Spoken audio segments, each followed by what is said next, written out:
Sada al-Hudour al-Karim, salam alaikum wa rahmatullahi ta'ala wa barakatuh. Je vais faire ma présentation en français parce que c'est ma langue dans laquelle j'écris. Le livre, alors une remarque très importante avec laquelle je dois commencer, le livre concerne Kamel Daoud en tant que personne, mais il est cité dans le titre, mais nous ne nous intéressons pas à la personne. La vie privée des personnes ne nous intéresse pas. Ce qui nous intéresse chez les intellectuels, c'est leur vision, c'est leurs écrits, c'est leurs déclarations, et c'est ça qui est le sujet de mon livre. Donc la plupart des gens ne comprennent pas, ils me disent que je m'attaque à quelqu'un. En fait, je connais énormément de choses sur la vie de Kamel Daoud parce que c'est quelqu'un de ma vie, donc nous avons des connaissances communes, mais il n'est pas question justement de discuter de la vie privée de Kamel Daoud. Nous n'allons concentrer nos efforts que dans la discussion sur les déclarations, les écrits et l'idéologie qui est derrière les écrits de M. Kamel Daoud. Alors j'ai intitulé, alors pour un peu changer, parce que le but de ma présentation aujourd'hui n'est pas de coller au livre, mais plutôt de partir du livre et m'étendre un peu. Je l'ai intitulé à propos des écrivains néocolonisés et des informateurs indigènes. En fait, ce concept-là, je l'ai vulgarisé très récemment, je l'ai vulgarisé et ça a pris de l'ampleur. Les gens ont compris que finalement, il y a un concept. Ces personnes qui parlent à l'étranger, qui dénigrent leur pays, etc. Ça ne vient pas du hasard. Il y a toute une théorie derrière cela, et je vais vous citer des exemples qui n'ont rien à voir avec l'Algérie. Alors, ma présentation va diviser en 5 chapitres. La première, c'est l'écrivain néocolonisé. Je vais essayer de définir c'est quoi un écrivain néocolonisé. Ensuite, je vais définir c'est quoi un informateur indigène. Par la suite, je vais parler de la langue arabe, comment Kamel Daoud et d'autres se représentent la langue arabe, leur langue maternelle. Je vais parler de la cause palestinienne, j'en parle aussi dans le livre. Ces des chapitres-là, j'en parle dans le livre. Mais on va la discuter à l'aune justement de ce qui s'est passé avant 2016, de la date de la publication, la première publication, et maintenant. Finalement, je vais essayer de discuter quel est le rôle de l'écrivain dans sa communauté, qu'est-ce que l'écrivain doit apporter à sa communauté, et qu'est-ce que les penseurs qui nous ont précédés en disent. Et finalement, je vais conclure. Alors, l'écrivain colonisé, je vais me baser sur une citation de mon ami, le philosophe Mohamed Bouhamidi. Il dit « Le complexe du colonisé, en fait, c'est de porter le discours colonial dans sa tête. » C'est-à-dire un néocolonisé, il porte le discours colonial dans sa tête. Il se traduit par l'obsession de s'extraire de l'indigénat et de se distinguer du sans-peuple. C'est-à-dire que tout néocoloniser va essayer de s'extirper de sa fange, disons, de sa boue dans laquelle il était, pour aller rejoindre ceux qui pensent comme étant des gens supérieurs et essayer de critiquer son origine. Alors, vous remarquerez dans le livre, pour les gens qui l'ont lu ou qui vont le lire, c'est que je me suis basé sur les travaux d'un philosophe tunisien d'origine juive qui a écrit le livre dans les années 50 et qui s'appelle Portrait du colonisé.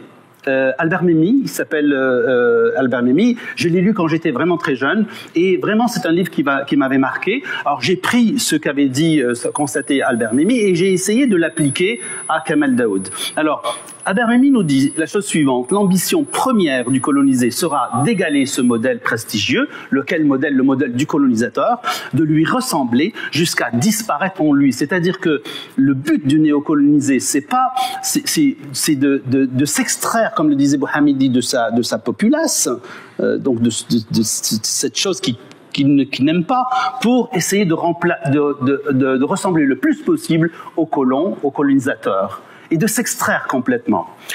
Alors, quand on regarde le cas de Kamel Daoud, alors ça c'est 4 novembre 2024, donc ça n'a rien à voir avec mon livre, mais je l'avais déjà dit dans ce temps-là, il dit « je suis plus français que les Français ». C'est-à-dire que même Albert Memmi n'a pas prédit ça. C'est-à-dire que pour Albert Memmi, un néocolonisé, il va ressembler, il va être un Français. Pour lui, là non, lui il dit « je suis plus français que les Français ».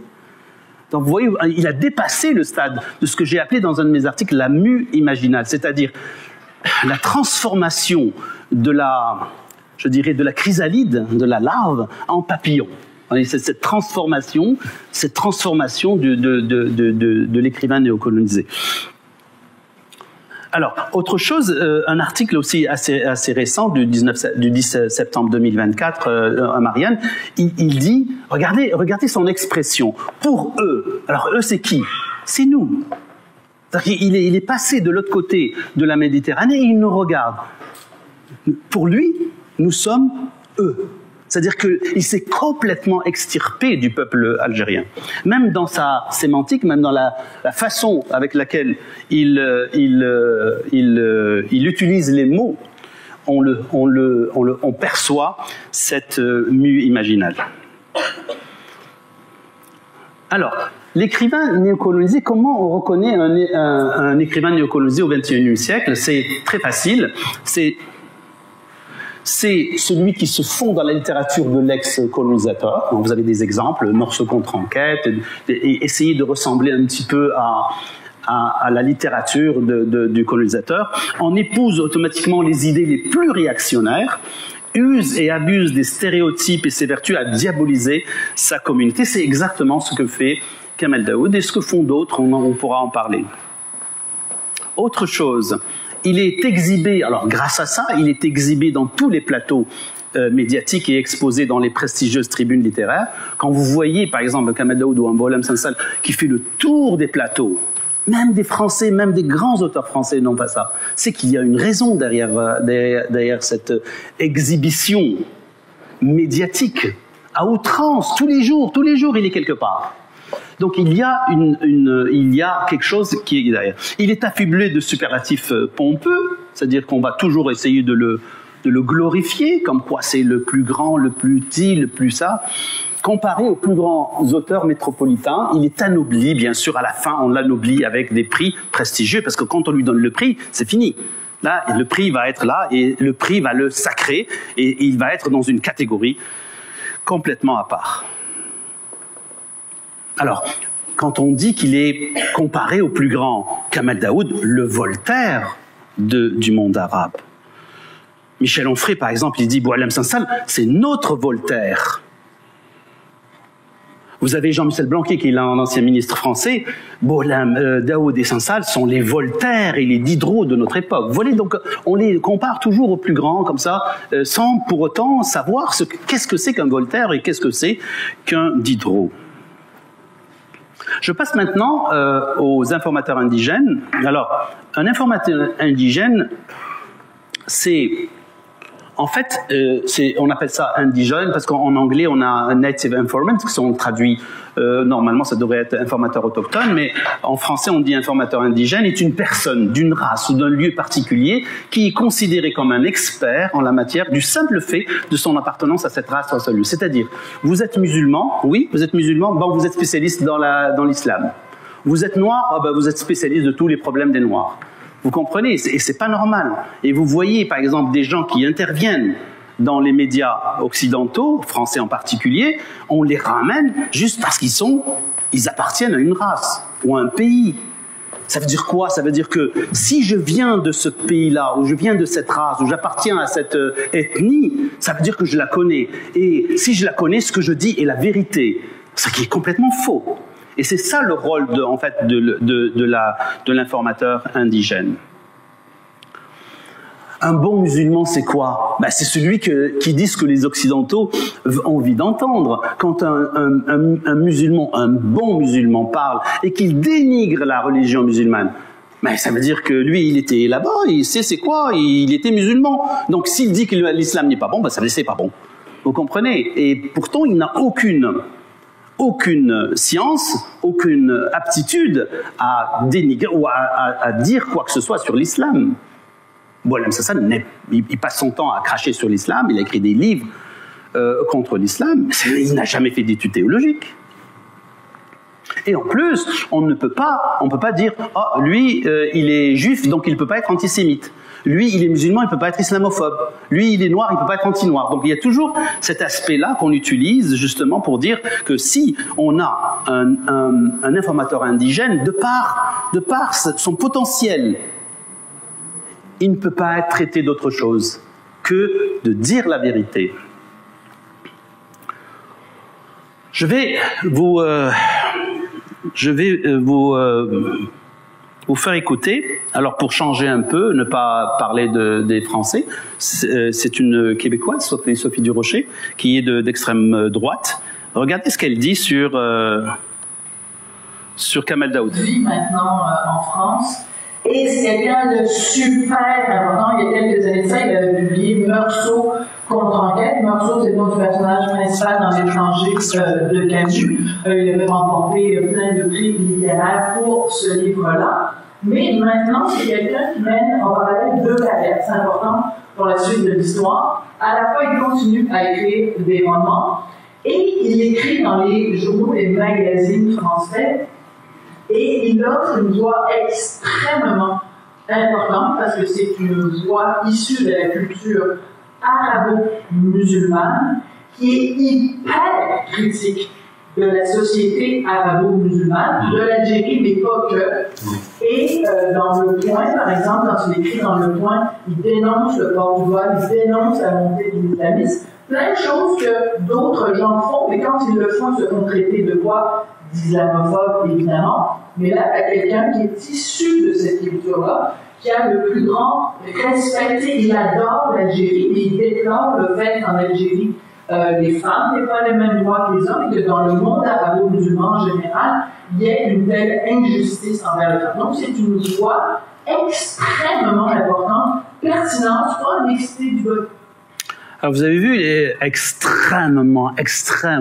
On essaie de monter cet écrivain en haut du firmament, vraiment en haut du firmament. Mais Sophie Durocher ne se rend pas compte qu'elle donne exactement la définition de l'informateur indigène. C'est-à-dire, elle dit, il vient de ce milieu-là et il connaît ce milieu-là, alors que Kamel Daoud, il a fait des études en français, il n'a jamais fait d'études en théologie. Et pire que ça, Kamel Daoud était imam fils. Dans son lycée, toute sa jeunesse, il l'a passé dans les cercles islamistes. Vous comprenez? Donc, ces personnes-là sont utilisées justement pour des publics qui ne les connaissent pas et qui nous donnent une image, et nous renvoient une image totalement déformée de la réalité. Alors, ce qu'il y a d'extraordinaire, c'est qu'hier, il y a eu un article qui m'a été envoyé. L'article, c'est de Olivier Gloac, donc vous voyez, mercredi 12 février, c'est-à-dire hier, qu'écrit Olivier Gloac, qui est un chercheur en littérature, qui écrit souvent sur les auteurs français et autres. Qu'advient-il? Regardez ce qu'il dit. Qu'advient-il lorsque le ressentiment d'un écrivain envers l'Algérie, c'est-à-dire la haine d'un écrivain contre l'Algérie indépendante, se confond avec celui de la France, c'est-à-dire la haine de la France contre l'Algérie, qui attend depuis le traumatisme national de 1962 une revanche sur son ancienne colonie. C'est-à-dire la France, elle a une revanche à prendre sur... C'est un Français, hein, c'est une revanche à prendre contre l'Algérie depuis son indépendance.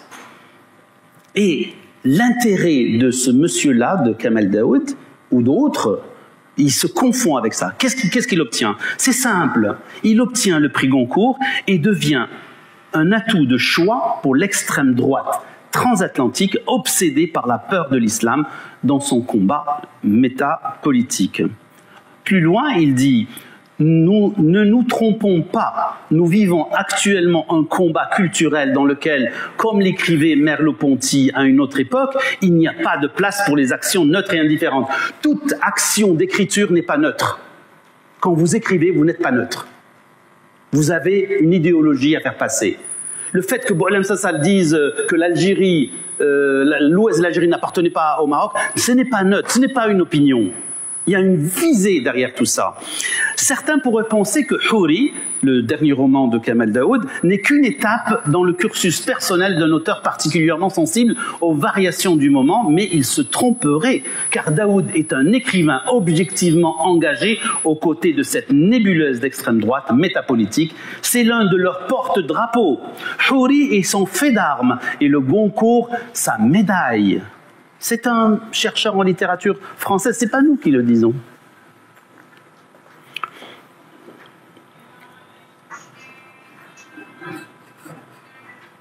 Déjeuner Bolem sans salle avec le président Macron, parce que c'est la visite officielle à Alger. Donc, Bolem sans salle, comme Kamel Daoud avait dit au président de la République, Monsieur le Président, nous sommes la voix de la France en Algérie et ne nous abandonnez pas. Vous voyez, ça c'est Xavier Driancourt. Xavier Driancourt, le fameux ambassadeur. Vous savez, nous avons plus d'une vingtaine d'ambassadeurs qui sont venus en Algérie depuis l'indépendance. C'est le seul ambassadeur qui ouvre sa trappe tout le temps pour dénigrer l'Algérie. Tout le temps. Et qu'est-ce qu'il nous dit? Il nous dit, lors de la visite de la première visite officielle de Macron en Algérie en 2017, il a ramené Boualem Sansal. Je l'avais écrit dans un article, d'ailleurs, j'avais dénoncé ce fait-là, parce que dans ce sens-là, ni Boualem Sansal, ni Kamel Daoud n'étaient français. Et comment un président français ramène avec lui des auteurs qui sont algériens? Mais qu'est-ce qu'il lui a dit? Il a dit, Boualem Sansal et Kamel Daoud ont dit « Nous sommes les défenseurs de la France et du français. Ne nous abandonnez pas. » En 2017, il a dit ça. Et c'est pas moi qui le dis, c'est Xavier Driancourt qui le dit. Donc vous voyez, ce sont des gens qui, leur parole n'est pas neutre. Ce sont des gens qui défendent la position de la France, qui valorisent la colonisation, d'ailleurs il y a des extraits que je cite dans mon livre, des extraits qui font vraiment extraordinaires. Genre du style... Si nous n'aimons pas cette terre comme l'ont aimé le colon, pourquoi ne pas leur rendre leur terre? Kamel Daoud écrit ça. Alors, ça me rappelle un peu mes études en théorie du groupe, des groupes. Dans les informateurs indigènes, les écrivains néocolonisés, c'est une petite partie. Donc, il y a d'autres informateurs indigènes qui ne sont pas nécessairement des écrivains. Vous avez par exemple l'exemple de ce monsieur-là, qui est Mohamed Sifawi, qui passe son temps à vomir sur l'islam. Et comme par hasard, il passe au CRIF, c'est-à-dire au Conseil représentatif des institutions juives de France. C'est en fait le CRIF, pour les gens qui ne connaissent pas encore, c'est la vraie ambassade d'Israël en France. Alors quand vous êtes adoubé par le CRIF, c'est que vraiment vous avez atteint le firmament. Ici, j'ai un article signé par un certain monsieur, c'est un professeur à l'INALCO, il s'appelle Salim Chaker. Arrestation de Boualem Sansal. Depuis l'indépendance, l'Algérie est une dictature pilotée par une oligarchie militaire. Salim Chaker est un Algérien de Kabylie. Et si on cherche un peu, on creuse un petit peu, Salim Chaker soutient le MAC. Et ça, on ne le dit pas dans l'article. C'est normal que si tu soutiens le MAC, c'est normal que tu penses que l'Algérie est une dictature. Mais ça passe pas. On va le présenter comme étant un informateur digne de foi, parce que c'est un professeur à l'INALCO. Mais on tait le fait qu'il est lié au MAC et c'est un ami de Farhat Mhanni. Un autre exemple, alors je sors complètement d'Algérie, je ne sais pas si vous vous rappelez de Ahmed Chalabi. Ahmed Chalabi, c'était un Irakien qui a été adoubé par l'administration Bush fils et qui a été vraiment, en 2003, c'était lui qui parlait des armes de destruction massive, il faut tuer machin, il faut envahir, c'est lui. Et c'est avéré par la suite que c'est un escroc total, ce type-là, vraiment un escroc, et d'ailleurs qui a disparu juste après après l'invasion de l'Irak. Donc, le concept, je pourrais citer d'autres exemples, d'autres pays, le concept d'informateur indigène n'est pas juste lié à Kamel Daoud ou à l'Algérie. C'est un concept, on utilise toujours des gens qui viennent d'une autre ethnie ou d'une autre culture ou d'un autre pays pour faire valoir le fait que si lui le dit, c'est que c'est vrai. La langue arabe. Quelle est la relation de Kamel Daoud avec la langue arabe ? Albert Memmi, je le cite, j'en ai parlé tout à l'heure, il dit textuellement un livre qui a été écrit dans les fins des années 50, dans le conflit linguistique qui habite le colonisé. Sa langue maternelle est l'humilier, l'écraser, et ce mépris objectivement fondé, il finit par le faire sien de lui-même et se met à écarter cette langue infirme, à la cacher aux yeux des étrangers, à ne paraître à l'aise que dans la langue du colonisateur. C'est-à-dire que, en fait, il va nier sa langue, il va nier sa langue maternelle, parce que sa langue maternelle, c'est comme en fait, quelque chose qu'on ne peut pas montrer. C'est une infirmité. Albert Memmi, regardons ce que maintenant dit Kamal Daoud. Kamal Daoud dit « La langue arabe est piégée par le sacré, par les idéologies dominantes. On a fétichisé, politisé, idéologisé cette langue. L'arabe classique est une langue de colonisation. C'est aussi le signe d'une colonisation réussie. Aujourd'hui, des siècles après, le colonisé revendique la colonisation comme une œuvre positive et l'arabe mort est sa preuve. » Pour lui, l'arabe, c'est vraiment la langue de colonisation. Et c'est quand même assez étrange, parce que c'est vrai que les Arabes ont colonisé l'Afrique du Nord. Mais les Français aussi. Si on part de ce principe, on doit dire aussi que le français était aussi une langue de colonisation. Non, pour lui, ça ne marche pas. Ça ne marche pas dans tous les coups. Pour moi, la langue française est beaucoup plus qu'un bien vacant. Vous vous rappelez de qui a dit ce... Pour lui, en fait, je me la suis appropriée ni par violence ni par la guerre. J'ai un rapport pacifié au français. Pour lui, en fait, on a toujours appris que, à partir de ce qu'a dit Kateb Yassine, que le français est un butin de guerre. Ça veut dire qu'on a fait la guerre pour avoir ça. Pour lui, non, il n'a pas fait la guerre aux Français. Il l'a trouvé comme ça, bien vacant. Il est rentré. Vous comprenez? Donc déjà, il y a une différence de perception. Mais pourquoi il ne dit pas que le français est une langue de colonisation? Même si moi j'utilise la langue française, mais je ne dis pas que le français c'est la langue de la libération. Moi j'utilise le français pour défendre mon pays. J'utilise le français pour défendre mon pays. Et j'ai toujours défendu mon pays avec le français. D'ailleurs, avec n'importe quelle langue, on pourrait le défendre en anglais. Et on pourrait d'ailleurs détruire l'Algérie avec l'arabe. Il y a beaucoup de gens qui utilisent l'arabe et qui essayent de détruire l'Algérie. Le français est une langue d'infraction, de dissidence, d'imaginaire et de libération. Vous voyez la dichotomie. L'arabe, d'un côté, qui est une langue qui était fétichisée, qui est une langue morte, qui ne sert à rien, et le français qui est la langue de la libération. Passons à un autre auteur, Amin Maalouf, que j'adore. Que pense-t-il de la langue arabe? Alors que c'est un auteur d'expression française. Il est membre de l'Académie française quand même. L'arabe est une partie de moi-même dont je me sens incapable de me démettre, ou plutôt dont je ne veux jamais me démettre. Voilà, c'est un auteur d'expression française, d'origine libanaise, qui a grandi dans un pays de langue arabe, et il ne renie pas. Vous pouvez accumuler des langues, vous pouvez apprendre le russe, apprendre l'anglais, le français, n'importe quelle langue, mais ne reniez pas votre propre langue. Un grand poète turc, Nazim Hikmet. Nazim Hikmet aime la langue turque comme le paysan aime sa terre et ses bœufs, un menuisier ses planches et son robot. Pour lui, en fait, la glaise avec laquelle il construit ses poèmes, c'est la langue. Comme c'est un outil qu'il va maîtriser, qu'il va aimer. Un laboureur aime la terre, un menuisier aime le bois, un poète aime la langue. Et c'est comme ça qu'on peut partir d'Oran, d'un petit quartier d'Oran, et arriver à la postérité et arriver à la mondialisation. Passons maintenant à la cause palestinienne.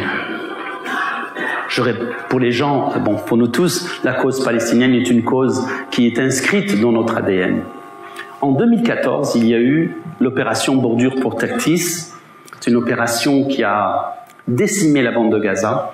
2000 morts, dont 500 enfants, 10 000 blessés, dont 3000 enfants blessés, 231 écoles détruites, et encore, je pourrais encore faire le décompte macabre de tout ça. En même temps qu'il y a eu ça, qu'est-ce que Kamal Daoud écrit? le 12 juillet 2014, soit 4 jours après le début du massacre sauvage, Kamel Daoud écrit « Ce pourquoi je ne suis pas solidaire de la Palestine ». Vous voyez le timing? Je ne suis pas solidaire. D'ailleurs, cet article, je l'ai trouvé dans les médias israéliens. Tous les médias israéliens ont publié cet article. Qu'est-ce qu'il dit? Non, le chroniqueur n'est pas solidaire de la Palestine. Non donc à la solidarité par conditionnement religieux et nationaliste. La solidarité qui se juge sur l'histoire d'un peuple malmené et presque sans terre au nom de la haine de l'autre. C'est-à-dire qu'on est solidaire avec la Palestine parce que nous n'aimons pas les Juifs. Nous sommes antisémites. Pas parce que les Palestiniens se font massacrer et parce que c'est la terre des Palestiniens. C'est un problème de colonisation. Nous n'avons rien à voir avec l'antisémitisme ou autre chose. Ce sont des personnes, que ce soit des Juifs ou autres, ou des Martiens, qui viennent prendre cette terre, nous serons contre. Et puis, il parle de solidaire religieux, conditionnement religieux et nationaliste. C'est pas vrai. Il y a des chrétiens qui sont pour la cause palestinienne. Il y a des bouddhistes. Il y a des Juifs qui sont pour la cause palestinienne. On le sait, ça. Toutes les communautés de Brooklyn, ils sont contre Israël et pour la Palestine. À chaque fois qu'il y a des manifestations, les hassidiques, ils manifestent pour la Palestine. Plus que ça, cette solidarité concomitante que le chroniqueur a vomi dans les écoles, ça veut dire quoi? Ça veut dire que nos écoles nous apprennent à être antisémites, c'est ça qu'il dit? C'est ça qu'il sous-entend finalement. Les manuels scolaires, les chants de l'abarabisme et l'unanimisme religieux. Ça veut dire que notre religion, elle est fondamentalement antisémite. Alors que c'est pas vrai. C'est un problème de colonisation. Et ça s'arrête là. Nous pouvons avoir des sentiments envers nos co-religionnaires. Mais quand l'Afrique du Sud, il y avait l'apartheid, ce ne sont pas nos co-religionnaires. Et pourtant, nous étions avec eux, nous les avons aidés, et puis on souffrait quand eux souffraient. Et ramener tout ça à des choses qui sont complètement fausses, et l'argumentaire est très facile à démonter. C'est ça le rôle d'un informateur indigène. Le drame palestinien a été arabisé, islamisé à outrance, au point où maintenant le reste de l'humanité peut se sentir débarrassé du poids de cette peine. C'est une affaire arabe et de musulmans. Complètement faux. Complètement faux. Ce n'est pas une affaire arabe et musulmane, non. Regardez les chanteurs, les Irlandais, les footballeurs, le monde qui manifeste pour la Palestine. Ils n'ont rien à voir avec les Arabes et l'islam. Cette solidarité qui a transformé un drame de colonisation en clash en religion, mais pas du tout. C'est toi qui la transforme en clash de religion. C'est un problème de colonisation.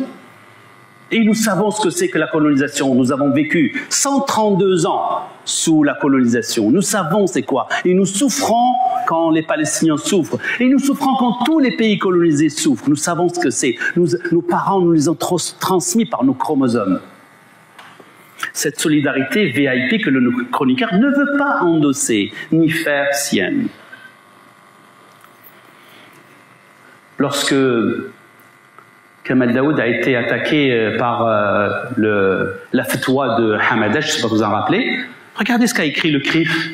Voilà, le CRIF, les Juifs, le lobby sioniste français, soutenant Kamel Daoud, c'était en 2016, c'était juste après la fatwa de Hamadash. Pire encore, avec le génocide qui s'est passé à Gaza, avec d'après les études sérieuses du Lancet, plus de 180 000 morts, et non pas 40 000, plus de 180 000 morts. Il écrit, quelques jours après le début, le 23 octobre, ou du 7 octobre au 23 octobre, il écrit « Guerre Hamas-Israël, lettre à un Israélien inconnu de la part de Kamel Daoud ». Il écrit à un soldat inconnu. Il n'écrit pas à un Palestinien inconnu. Il écrit à un Israélien inconnu. Notre éditorialiste adresse une missive émouvante à un destinataire israélien qui a été éduqué à détester. On revient à l'éducation. C'est-à-dire que notre école, notre religion, notre société nous éduque à être anti-juif, c'est-à-dire antisémite, mais qu'il a appris à comprendre un effort que doit faire le monde arabe. C'est-à-dire que nous tous, nous devons normaliser avec Israël, même s'il y a un génocide. Et regardez la photo qui accompagne cet article. Plus encore, en janvier 2024, un livre a été écrit, Israël, 7 octobre 2023, un pogrom au XXIe siècle. Un pogrom, c'est-à-dire l'attaque du Hamas du 7 octobre est un pogrom. Alors, tout ce qui s'est passé avant, tous les massacres qui ont eu lieu n'étaient pas des pogroms. Mais celui-là est un pogrom. Et qui fait la postface? Monsieur Kamel Daoud va faire la postface de ce livre de gens génocidaires. Il est complice d'un génocide, ce type-là.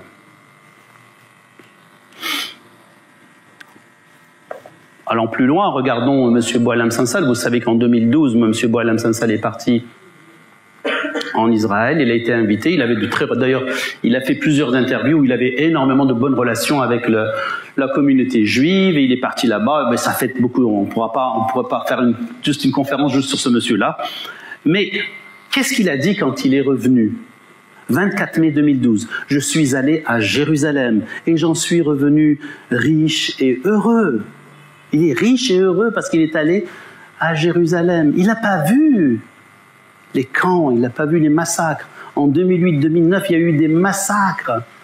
L'opération Plomb Durci a décimé Gaza. Il ne les a pas vus. Il est venu riche et heureux. Moi, je pense qu'il est venu riche. C'est sûr qu'on lui a donné du fric. Heureux, ça l'arrange lui. Mais riche, c'est sûr qu'il est devenu riche. Ah, toujours. Alors regardez. Ah, le CRIF. Le CRIF exprime son soutien à Boualem Sansal arrêté en Algérie. Tiens. Cet écrivain de lumière, on revient à ce que disait Sophie Durocher tout à l'heure, de lumière, un écrivain de lumière. Défenseur des valeurs universelles. Quand il dit que le Maroc possédait l'Algérie, c'est une valeur universelle, ça. Faire face à l'obscurantisme, tous les gens qui sont contre lui, c'est des obscurantistes. L'écrivain et sa communauté. Kamel Daoud écrit le 23 septembre 2012 en décrivant son peuple. Hirsute, violent, édenté, sale, yeux exorbités, rageur, ongles courbés, intolérant, affamé, cannibale et impossible à fréquenter. C'est le portrait imposé de l'arabe, alias le musulman de souche, de l'océan à l'océan. De quoi vous donner envie de préciser l'essentiel de l'avenir? Je suis algérien et pas arabe, je suis humain et j'ai le choix d'être musulman ou pas. Voilà la description de son peuple. Dans 2012, Kamel Daoud, il vivait à Oran. En fait, ce qui m'a poussé à écrire ce livre, c'est ces deux articles-là. Le premier article du Monde, qui date du 29 janvier 2016. Donc, il y a eu, pour situer un peu le contexte, le 31 janvier 2015, il y a eu des soi-disant viols massifs qui sont passés à Cologne. Et c'est pour ça que mon livre porte Cologne. Et toute la presse occidentale a dit il y a des viols et des viols et des viols, et ce sont des émigrants. Et en grande majorité, ce sont des musulmans. Et qu'est-ce qu'écrit M. Daoud? Sans attendre la fin de l'enquête. Il y a une enquête qui doit être faite. Il écrit Cologne, lieu de fantasmes. Selon l'écrivain Kamel Daoud, l'accueil des réfugiés demande d'admettre que leur donner des papiers ne suffira pas à les guérir du profond sexisme qui sévit dans le monde arabo-musulman. Et vous savez, pendant ce temps-là, la chancelière allemande, Angela Merkel, avait demandé à ce qu'elle reçoive plus d'1 million de réfugiés.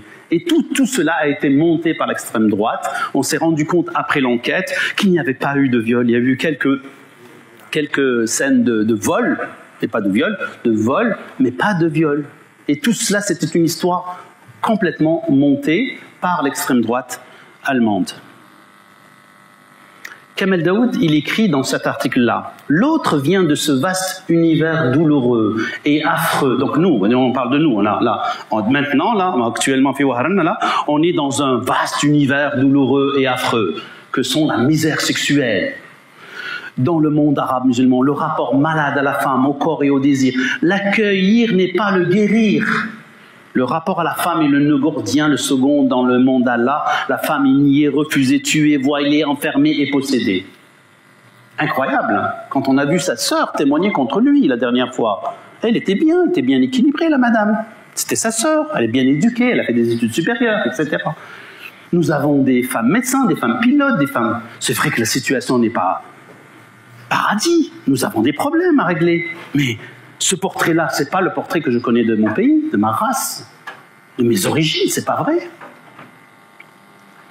Un autre article qu'il a écrit quelques jours après, le 12 février 2016, la misère sexuelle, ça c'est au New York Times, la misère sexuelle du monde arabe.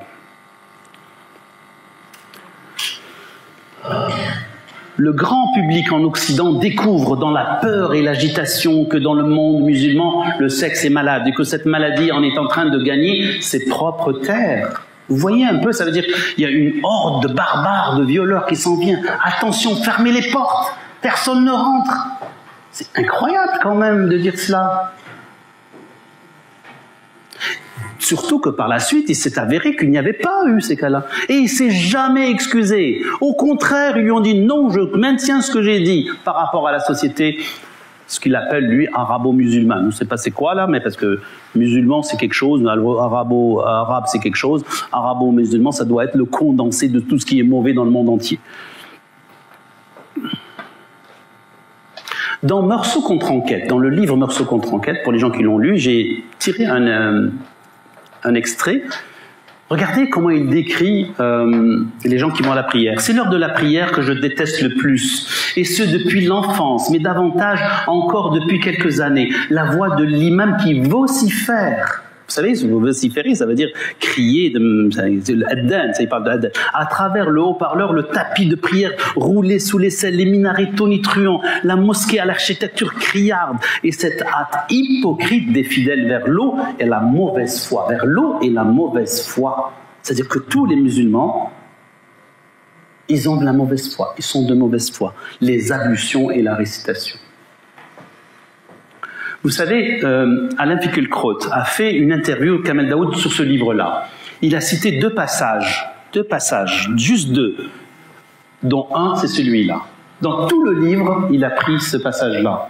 Ça a arrangé Finkielkraut, qui, on connaît, c'est un sioniste pur et dur. Ça m'amène à montrer un extrait d'une émission qui s'est déroulée en 2014 et je vous laisse écouter. Son. S'il vous plaît. Son. Se relever, attendre longuement, hésiter entre les autres, propre départ, faire des passages très durs sur la Algérie, si je me permets aussi de lire quelques livres. J'ai depuis des décennies, du haut de mon balcon, vu le peuple se tuer, se relever, attendre longuement, hésiter entre les horaires de son propre départ, faire des délégations avec la tête par la lune, fouiller ses poches avec panique, comme un voyageur qui doute regarder le ciel en guise de montre, puis succomber à d'étranges générations pour creuser un trou et s'y allonger afin de rencontrer plus vite son Dieu, etc., etc. Il y en a plusieurs comme ça, des passages, je trouve, très critiques vis-à-vis de votre pays. Et on a le sentiment, en vous lisant, parfois en tout cas, que vous n'aimez pas fondamentalement être aujourd'hui un Algérien en Algérie. Vous voyez, Émeric Caron, qui est un gars de LFI, on sait sa position par rapport à tout ce qui est arabe musulman et par rapport à la cause palestinienne. Il lui dit, vous n'aimez pas l'Algérie. En 2014, il dit, tout ce que vous dites, on dirait que vous n'aimez pas l'Algérie. Vous n'aimez pas l'Algérie. Et c'est vrai. En dénigrant ton peuple, bah, tu n'aimes pas ton pays, c'est tout. Tu ne peux pas prétendre dénigrer, passer de la critique à l'offense, de la critique à l'insulte. Insulter son peuple, c'est pas le critiquer. Il y a deux choses complètement différentes.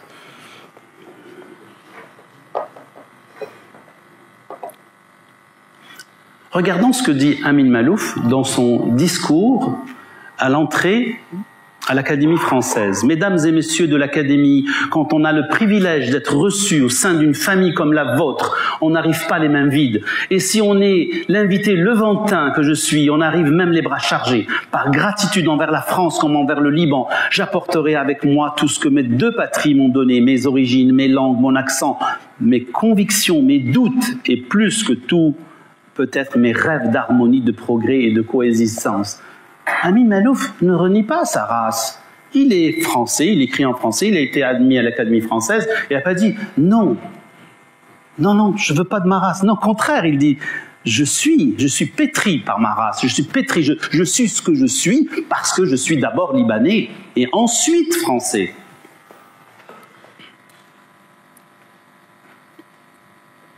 Mes patries ne se substituent pas les unes aux autres. La France n'a pas remplacé en moi le Liban. Je me sens profondément européen sans cesser d'être arabe et sans jamais quitter les yeux de l'Afrique. Voilà un écrivain qui respecte son peuple, qui respecte son pays.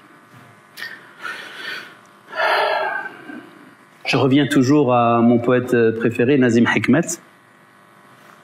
Pour un poète, l'amour du pays, du peuple, c'est l'amour d'une terre réelle, concrète, que l'on touche du doigt, que l'on voit de ses yeux, l'amour de ces êtres humains dont on entend la voix. Il, le poète, ne peut faire de vers que s'il est rempli de cet amour-là. C'est-à-dire, selon Nazim Hikmet, tu ne peux pas être un vrai poète, tu ne peux pas être un vrai écrivain, tu ne peux pas être véridique si tu n'es pas enraciné dans ton peuple, dans ta race, dans tes origines, que tu aies les pieds dans la boue de ton pays et que tu aies la tête et les bras dans le monde entier, vers le monde entier. On atteint l'universalisme que lorsqu'on est ancré dans notre terre.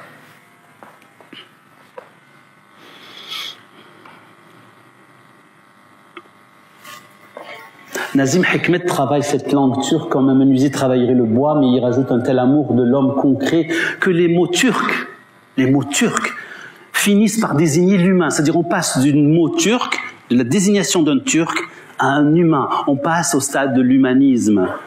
C'est-à-dire un langage universel qui va parler à tout le monde.